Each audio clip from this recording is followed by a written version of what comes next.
clap. Bonjour et bienvenue. Pas du tout dans mon studio, on est bien d'accord, je suis dans un autre endroit très intéressant. Je vous ai demandé sur Twitter de m'envoyer vos pires objets, mais pas n'importe quels objets, des objets qui sont réparables, des objets que vous regardez tous les jours et vous vous dites, je sais pas, je le brûle, je le jette, je le répare, qu'est-ce que j'en fous? Bah je vais l'envoyer à Mixem. Il va faire quelque chose avec, peut-être, on ne sait pas. Et aujourd'hui, je vais les découvrir parce que je ne les connais pas, c'est la prod qui a sélectionné les objets. Je vais donc tout de suite découvrir vos objets et ensuite on va les réparer avec l'aide de Philippe et Michel puisque je suis dans un endroit incroyable qui s'appelle l'Établi au Poncé à Angers. On est au Poncé?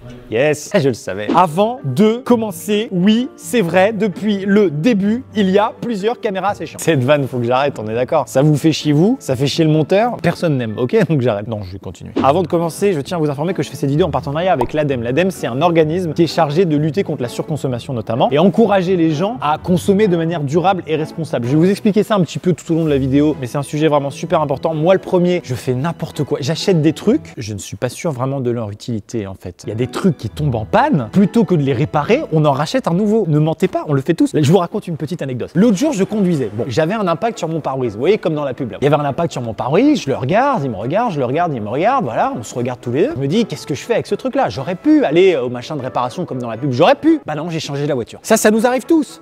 Non, peut-être pas quand même. Non, c'est une vanne. Mais dans l'idée, c'est ça, c'est qu'il y a des trucs qui sont réparables et on les laisse mourir chez nous. Je jette jamais rien. Donc ma maison est une poubelle et j'accumule des trucs qui sont réparables et c'est dommage. Donc vraiment très important, on va s'amuser dans cette vidéo, on va réparer des objets. Et si à la fin de cette vidéo, eh bien, vous pouvez réfléchir avant d'acheter ce que vous achetez, si c'est vraiment utile ou pas, ou quand vous jetez quelque chose, bah réfléchir à 2 fois avant de le jeter, savoir s'il est réparable, etc. Et ben, c'est mission accomplie et tout le monde est content. C'est parti pour une vidéo les pires objets à réparer envoyés par les abonnés.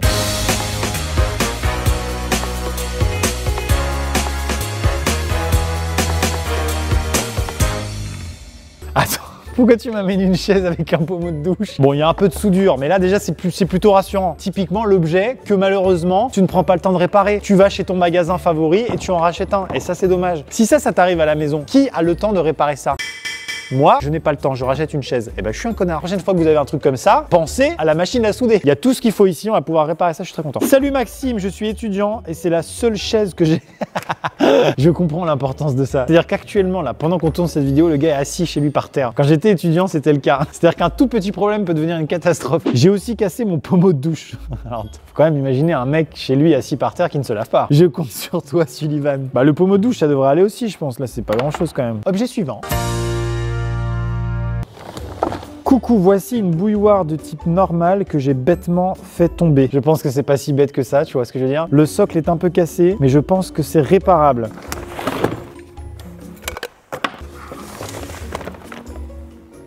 Tu l'as laissé tomber bêtement. Tu l'as laissé tomber bêtement et ta maison a bêtement pris feu. C'est du foutage de gueule là. Ça se répare, ça se nettoie. Et rouler jeunesse comme on dit. Hein. C'est un peu ringard comme expression, mais... Ah! Ah oui, c'est super dangereux. Putain, regarde, il y a les 2 connecteurs. C'est hyper dangereux, bordel. Bon, va falloir réparer et sécuriser ça. Mais ça peut se faire. Donc là, moi, Maxime, youtubeur, je vais réparer un tourne-disque, c'est ça. Objet quand même des années 70-80. Salut, j'ai une mission si tu l'oses accepter. Même le fabricant n'arrive pas à la réparer. Super. C'est une vieille platine qui ne tourne plus. Il doit y avoir un faux contact au niveau du bouton 33 et 45 tours. On va la brancher. Ah oui!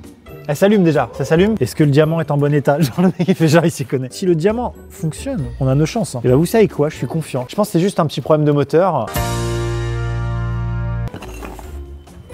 Oh ça va. Non voilà, mais non, on va t'en faire une pièce de collection. Salut Amixem, je m'appelle Thomas et je t'envoie ce pot à réparer. Il fait partie d'un service super moche que ma copine a hérité d'une tante. Et elle n'a pas encore vu que je l'ai cassé. J'espère que tu pourras la réparer. Tu sauverais mon couple. Ça peut paraître anodin. On ne peut pas le jeter, c'est pas possible. Donc on va essayer de pas le casser plus. Et le but, c'est de le réparer à un point tellement important que la copine de Thomas ne s'en rende même pas compte. Thomas, ça va le faire. On va réussir.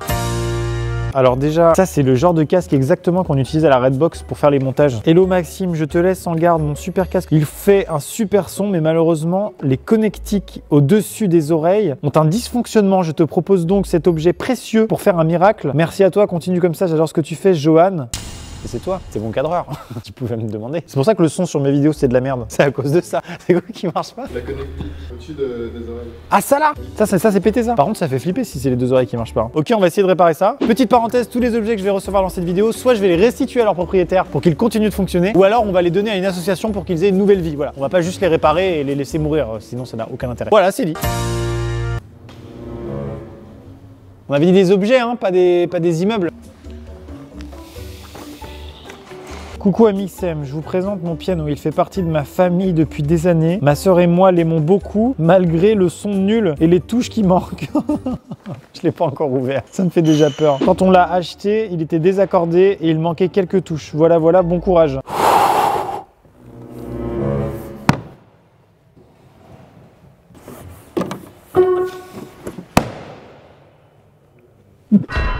Ah mais il manque pas que des touches, il manque des morceaux entiers du piano. Ça sent l'église. Hein. Quoi? Alors là, c'est la bonne surprise, franchement.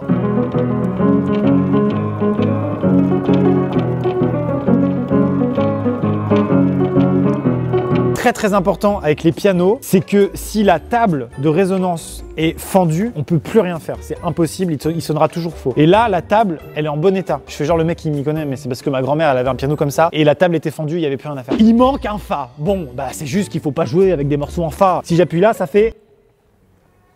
Et bah rien du tout, puisqu'il n'y a pas de note. En tout cas, j'ai retrouvé le fa. Hein. Si vous ne saviez pas à quoi ça ressemble un fa, c'est ça un fa. Hein. Camille, je vais essayer de réparer ton piano. Mais quand même, il y a du boulot. Hein. Mais au moins le joint de culasse est sain. Donc ça, c'est important. C'est parti pour la phase 2 de cette vidéo, c'est-à-dire la réparation des objets. N'oubliez pas vraiment de réfléchir avant d'acheter les objets. Est-ce qu'il n'y a pas trop d'emballage sur l'objet que je suis en train d'acheter? Est-ce que c'est vraiment utile? Est-ce que je pourrais pas l'acheter d'occasion? Quand vous jetez les objets, bah, est-ce que je le jette au bon endroit parce que c'est un truc électronique? Enfin, il y a vraiment plein de choses à penser. Et toutes les informations de ce que je dis là sont dans la description. L'ADEME, ils ont un lien qu'ils ont mis dans la description qui explique tout ce qu'il faut faire pour pas faire de la merde au niveau consommation. C'est vraiment très important. On va bien rigoler parce que j'y connais rien. À part le piano, je suis quand même pas mal dans la merde. Michel, Philippe, c'est parti. On va faire un petit peu de soudure. On va souder la chaise. J'ai jamais fait de soudure. À table. Sullivan, tu m'as envoyé ta chaise et ton pommeau de douche. Je vais commencer par réparer ces objets. On commence avec la chaise. Je me suis formé en quelques minutes à la soudure. Donc je vais te souder ton fucking pied de chaise, d'accord? Donc je suis parti pour la première vraie soudure de ma vie. C'est parti, Sullivan. Tremble avec moi. Il est possible, peut-être, que j'arrive à souder le pied, mais de manière bilatérale, de manière peut-être isocèle, qui fait que la chaise est un peu... Voilà, hein, c'est possible. On essaye de faire le maximum. Let's go.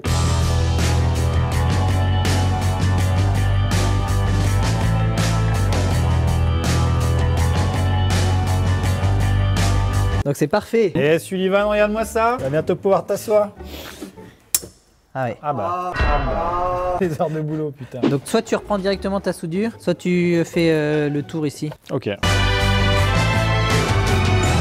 Ça a l'air de très bien tenir. Hein. Ça a l'air de tenir. Mais après, moi, je me rends pas compte. On va s'asseoir dessus. Et ben, on va s'asseoir dessus. Ouais.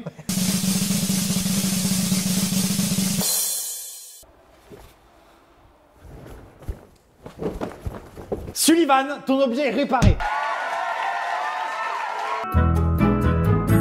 Deuxième objet de Sullivan, le pommeau de douche. Comment l'a-t-il cassé? C'est ce que nous allons découvrir dans les tutos bricolage d'Amixem. Jingle.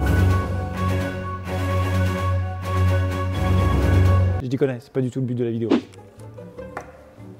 Ok, je pense que c'est juste son flexible. Hein. Il n'arrive plus à attacher son flexible en fait. Ah oui, c'est ça. Là, je suis bien là, non? Ah, c'est parfait. Écoute, mec, franchement, regarde. Cette confiance, mec, c'était terrible. Michel, dis-moi, sur le papier, c'est beau. Moi, j'irai un peu plus loin. Hein. Alors, il faudrait que je cherche une pince. Si ça fuit pas déjà. Sullivan, j'ai réparé ton deuxième objet. Tout marche bien. L'objet suivant que nous allons réparer, c'est l'objet de Benjamin. Il s'agit d'une bouilloire. Alors, pas la première qui a brûlé avec sa maison. La deuxième, qui paraît tout à fait réparable. Elle est en bon état. Ouais, alors il y a ça aussi. J'avais oublié qu'il y avait ça. Et il y a le fond finalement de la bouilloire qui n'existe plus, ce qui fait que la résistance est apparente. Hein. Ce qui ne m'étonne pas du tout de Benjamin quand on voit l'état de l'autre bouilloire. Et donc on va essayer de recoller ce plastique là-dessus, mais on va déjà tester si elle marche. Ma mère avait la même en 2004, je sais comment elle fonctionne. Si ça s'allume, c'est que ça marche. Yes, ça ne s'allume pas. Oh, ça chauffe. Juste Benjamin, hein. Elle fonctionne très bien. Quand elle est en bas, elle est allumée. Quand elle est en haut, elle n'est pas allumée. C'est tout. Avant, normalement, ça se... T'as entendu? Ça fait un truc. Bon, alors, ce qu'on va faire, c'est qu'on va utiliser une colle. Ça s'appelle de la colle High Heat. En anglais, forte chaleur. Donc, c'est une colle. On va en prendre un petit morceau. On va la malaxer et on va l'appliquer sous la bouilloire afin de remettre ce bout de plastique ici. Et la colle tiendra les fortes chaleurs. C'est ça qui est intéressant. Je me la pète, je fais le malin, alors que c'est Michel qui vient de m'expliquer tout ça. Merci, Michel. On a par ici, Joanne. Allez, on s'en prend un bon centimètre, une bonne tranche d'époxy. Et on n'hésite pas à malaxer pour lui donner la forme qu'on veut. J'aimerais quand même essayer de comprendre les circonstances qui ont fait chuter cette théière parce que ça m'a l'air quand même d'être plutôt une bagarre familiale, un truc assez violent. Il y a quelqu'un qui se l'est pris sur la gueule. Michel, inspection. Écoute, ça m'a l'air pas mal. Ouais, mais écoute, ça va tenir ça. Benjamin, ta bouilloire numéro 2 est réparée. Alors bon thé à toi et à bientôt pour un prochain tuto bricolage d'Amixem. Oui, mesdames et messieurs, cette vidéo sert à ce que le monde aille mieux, à ce que nous consommons mieux. Mais cette vidéo ne sert pas qu'à sauver des objets. Non, elle sert aussi à sauver des couples. Grâce à l'objet de Thomas qui nous a envoyé cette tasse absolument dégueulasse. Elle est moche, elle est dégueulasse. J'ai acheté de la colle. Les bords sont bien épais, donc on va essayer de pas mettre de colle à l'intérieur du truc. Oh, mais ça va se voir. Hein. Ce que tu feras, c'est que tu lui diras à ta copine, oh bah il a dû se fêler dans le lave-vaisselle. Oui, il a dû se fendiller un petit peu. Oui, oui. C'est pas ma faute. Hein. On commence avec le premier. On peut venir coller gentiment et ça ne se verra pas. Ça se verra pas. Le mec, il se convainc tout seul. Putain. Surconsommer, c'est pas bien, parce qu'il y a des choses qui sont réparables, mais il y a des choses, c'est tellement moche, vaut mieux les changer. Non, mais quand c'est vraiment trop laid, surconsommez pas. Faites attention à ce que vous achetez, à ce que vous jetez. Là, le problème dans ce produit, c'était au tout début le problème. Il y a mieux acheter, mieux jeter, mais il y a aussi mieux juste concevoir. Les gens qui font des objets, putain, c'est de l'art, mon gars. C'est du fucking art. T'es en train de dire que tu embellis l'objet. Je suis moitié en train de dire que s'il est plus beau qu'avant. Est-ce que je peux avoir ton avis, Michel? Pas mal. C'est pas mal, c'est pas mal. Regarde, ça reste un contenant moche, mais qui peut contenir du coup du liquide. Thomas, j'ai le plaisir de t'annoncer que ton objet est réparé et que ton couple va survivre parce que ça ne se voit pas du tout. Si tu dis à ta copine, hé, regarde, elle est pas cassée, donc c'est génial. Allons au parc faire une promenade. L'objet suivant que nous devons réparer est le tourne-disque de Jean, mais le moteur ne tourne pas. Donc on va le démonter, on va bien voir ce qui se passe. Hein. Ça va être la surprise, hein. Je sais pas ce qu'il y a dedans, j'ai jamais démonté ce genre de truc. Hein. Si je découvre que l'intérieur est dans le même état que la bouilloire cramée, eh ben on fera pas grand chose.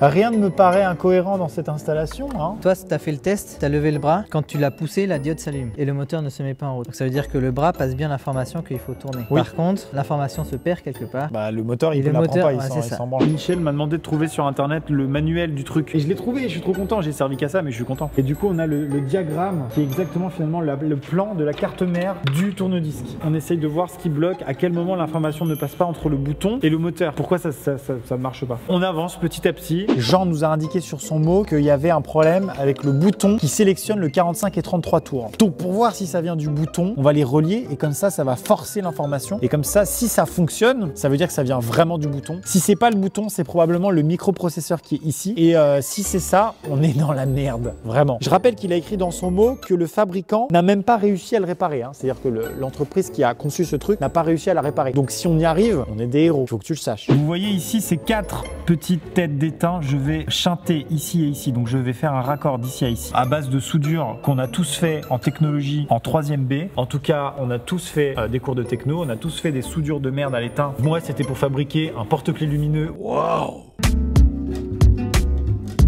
Ça ne touche pas, ça tient, ça tient. Allez, on y va. Putain, je suis fier de moi. Nous avons chanté, nous avons forcé finalement électriquement la position 33 tours. Donc je la positionne en 33 tours. Est-ce que ça vient du bouton? Est-ce que ça ne vient pas du bouton? Si ça tourne, ça venait du bouton. Et Jean avait raison. Et le monde entier s'en portera mieux. Et le Black Friday, c'est de la merde. C'est de la surconsommation. Alors arrêtez maintenant le Black Friday, c'est fini. C'est parti. Quoi? Non mais alors là, vous avez pas vu la réaction de Philippe et Michel derrière, mais quoi? Alors là, vraiment, j'y croyais pas du tout, ça fait trop plaisir, putain. Et j'imagine la réaction de Jean chez lui tout seul. C'est incroyable. Le fabricant n'a pas réussi, tu peux le redire s'il te plaît? Le fabricant n'a pas réussi. Après ça va beaucoup trop vite parce qu'on est en 33 tours. Franchement j'y croyais pas du tout, je me suis dit c'est un problème de processeur machin, c'est mort. Bah Jean, cet objet est réparé. Casque audio, c'est les casques audio qu'on utilise à la prod pour faire les montages. Donc dans ce casque a été monté les meilleures vidéos d'internet, à savoir les pires annonces Le Bon Coin épisode 5, les pires mots dans le carnet épisode 8. La crème de la crème a été montée avec ce casque. Est-ce qu'on va le jeter à la poubelle parce qu'il a un faux contact?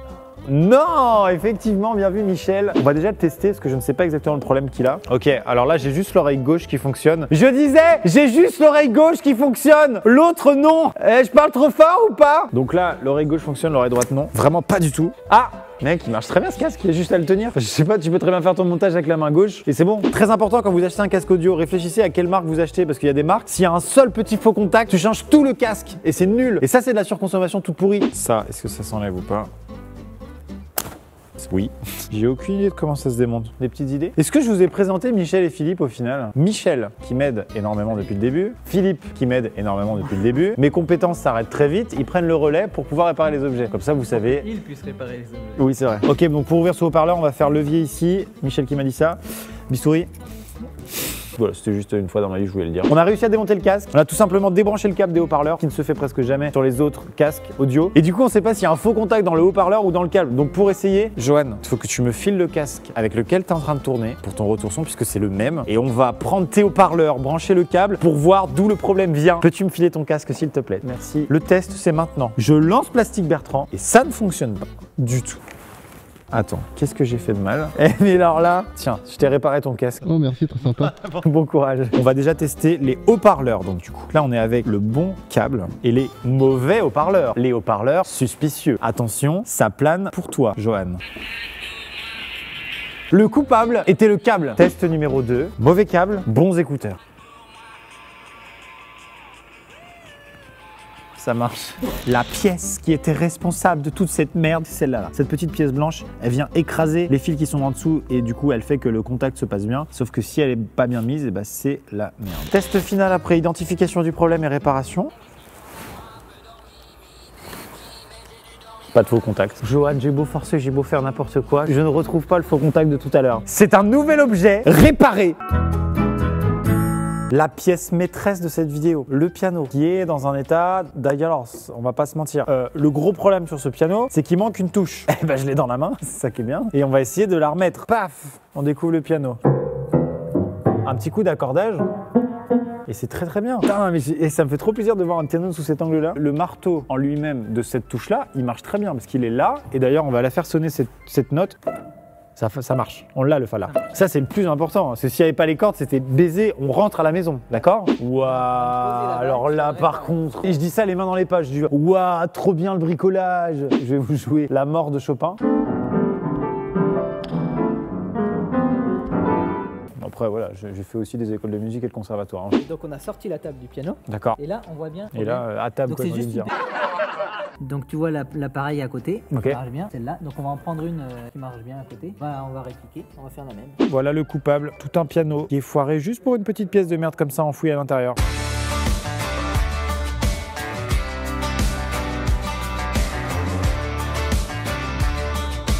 Au clair de la lune, mon ami Pierrot.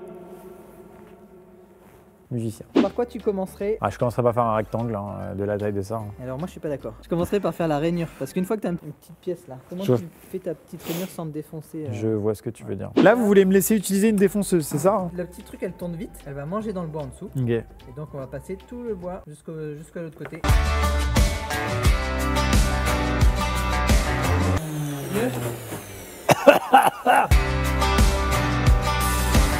Ce que j'ai fait là, après j'ai fait droit, après j'ai fait waouh.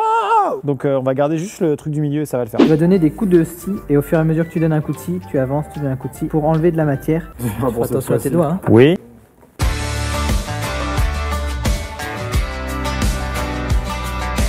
Je suis assez fier de moi, hein, on va pas se mentir. Hein, Si, c'est excellent, je suis super content. Ok mesdames et messieurs, là c'est vraiment compliqué. On est en train de refaire exactement cette pièce là dans ce morceau de bois. Donc là, si on la met là, et ben on commence à voir. Ça ressemble un petit peu. Avec ta main gauche, tu tiens ça. Avec la main droite, tu vas baisser, voir si on tourne toujours au même endroit. On est d'accord que c'est quand même le moment de... On peut tout niquer là. Non. Oui, je le ferai pas, Michel, mais...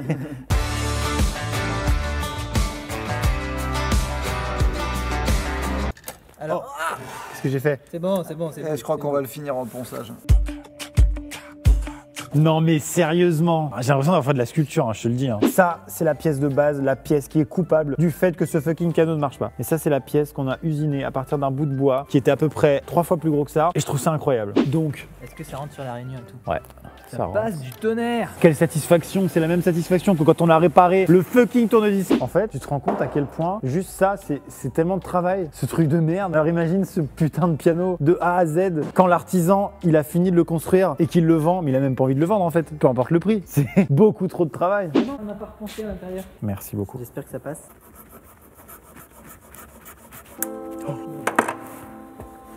Non, non, non. te rappelles quand je te disais que j'avais passé plus d'une journée à faire ça, t'imagines? Finalement ma journée c'est Maxime, qu'est-ce que t'as fait? Bah j'ai fait cette pièce en bois, en vrai je l'ai cassée. Ça a constitué ma journée en fait. Je suis dégoûté. Mais c'est pas grave, on va pouvoir la recoller. C'est pas le haut de la pièce qui nous intéresse, c'est le bas de la pièce. Donc faut juste que tu sentes le trou de celui-là. Une fois que tu sens le trou de celui-là, c'est bon. Ok, très bien. À l'intérieur, je pleure. Waouh, regarde comme c'est beau! Regardez ce mouvement de bascule qui n'avait pas eu lieu depuis sûrement des dizaines d'années dans ce piano.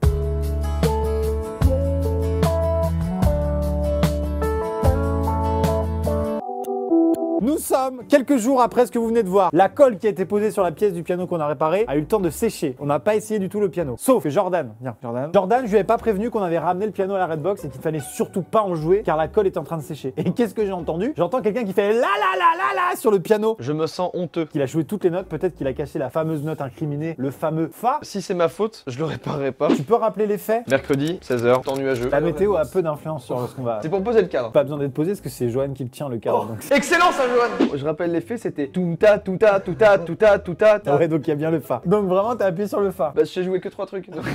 Bon bah, je te propose, tu vas jouer la même chose et on va découvrir ensemble si t'as cassé le Fa ou pas. Allez, c'est parti. Oui! Il est pas cassé? Non, il n'est pas cassé. Le piano remarche, il est réparé, c'est un nouvel objet réparé. Morceau pour célébrer la réparation.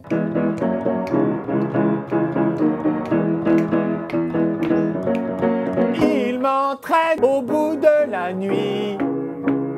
Les démons de minuit. Merci Jordan. À bientôt. Mesdames et messieurs, c'est la fin de cette vidéo. On a réparé la majorité des objets, ça fait vraiment plaisir. C'est une façon de vous parler du coup de la surconsommation, de tous les sujets qu'on a abordés dans la vidéo. Comme c'est un petit peu long à expliquer, je vous ai fait une petite voix off. On va vous la diffuser maintenant à l'aide d'un montage de type vidéo. J'espère que cette vidéo vous a plu. Petite voix off de fin. De retour à la Redbox avec une petite tisane et une voix suave pour tout simplement vous encourager vraiment à donner une seconde vie à vos objets. C'est super important. Avant de les jeter, réfléchissez. Est-ce qu'il est réparable? Est-ce qu'il peut avoir une seconde vie avant qu'il finisse à la poubelle? Et comme vous l'avez vu dans la vidéo, au final, il y a plein d'objets qui sont facilement réparables et il n'y a pas besoin d'être un ingénieur de la NASA. Donc si vous êtes le pire bricoleur comme moi, n'hésitez pas à aller dans des ressourceries, oui, ça s'appelle comme ça, et vous réparez vous-même vos objets. Vous avez du matériel à disposition, vous avez des conseils, des gens sympas, une bonne ambiance. Après, c'est pas toujours Philippe et Michel qui sont là pour s'occuper de vous. Partout en France, il y a le même système et c'est vraiment super stylé. Même si vous n'arrivez pas à réparer un objet, vous pouvez toujours le transformer, vous pouvez toujours le customiser, vous pouvez faire une bouilloire tuning avec des flammes sur les côtés. Votre imagination est la seule limite. Il y a toujours possibilité de donner une seconde vie à un objet avant de le jeter. C'est vraiment facile et pas cher de sauver tout simplement les objets. Soyez des super-héros, sauvez vos objets. Je vous dis à bientôt pour une prochaine vidéo. Merci d'avoir regardé jusqu'au bout. C'était Amixem, Pouska Vida.